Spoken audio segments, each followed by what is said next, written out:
Pessoal, vamos falar sobre a política na Grécia e no Egito. Na Grécia, a política era exercida na ágora, em praça pública, de uma forma democrática. Ali surgiu a polis, as cidades gregas, as cidades-estados. E nós temos também a forma de fazer política na Pérsia e no Egito. Na Pérsia e no Egito, a prática política era feita através de uma autocracia, de um ser autocrático, de uma figura autocrática. E na Grécia era democraticamente discutida a questão política. E nós temos dois pensadores relevantíssimos, o Platão e o Aristóteles. O Platão, com as suas ideias platônicas, aquela coisa impossível, e quem nunca teve um amor platônico? Pois é.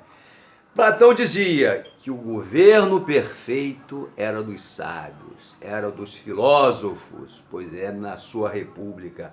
Platão era aluno de Sócrates, ficou profundamente frustrado porque ele viu o seu mestre morrer envenenado, morrer condenado na Grécia Antiga.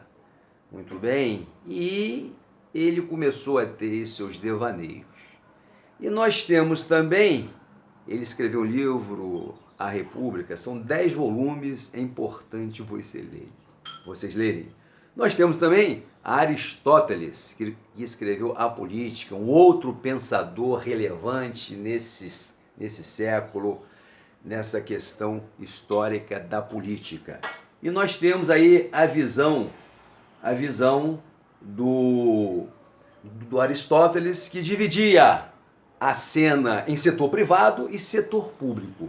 No setor público, ele dizia que você tinha os regimes de governo. Você tinha, no aspecto bom, você tinha o governo de um só, que era a monarquia. De um grupo de nobres era a aristocracia, e um governo de muitos era a república. República de res pública, coisa pública, muito bem. Mas havia também, vamos colocar assim, a forma degenerada do regime de governo, ou regime de governo ruins. Por exemplo, a monarquia, ela poderia se transformar numa tirania, em um tirano, naquele que manda de uma forma autocrática, vamos colocar assim. E o de poucos, a aristocracia, o governo dos nobres, dos aristocratas, ele poderia se transformar em uma oligarquia, em grupos, em famílias que mandam no governo, se revezam no governo. E o de muitos, a república, poderia se transformar numa democracia. Pois é. E Aristóteles dizia, olha, no aspecto bom, o melhor regime de governo para mim é a monarquia.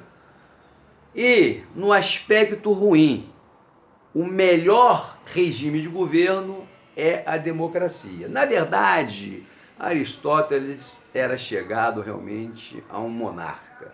Muito bem, mas a democracia era ruim, mas ele dizia que era o melhor dos ruins. Um grande abraço, pessoal.